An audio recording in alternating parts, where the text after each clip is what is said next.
non crearlos ben diferenciados e chocar no medio da galaxia.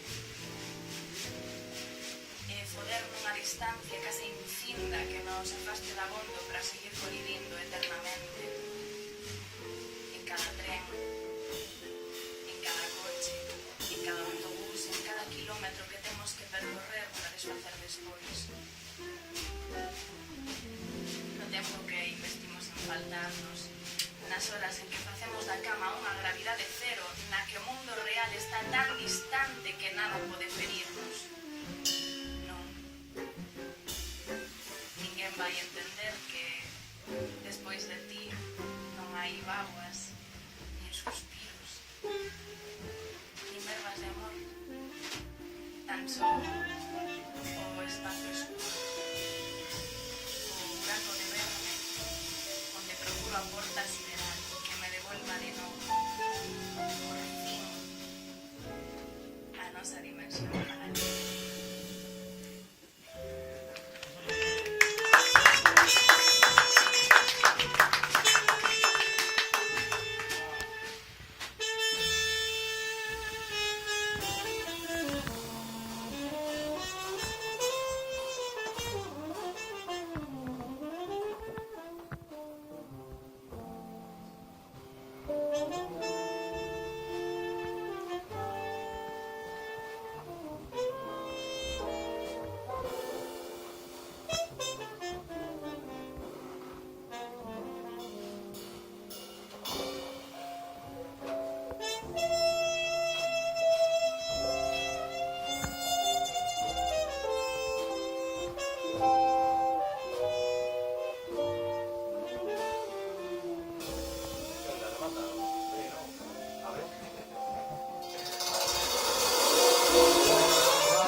Oh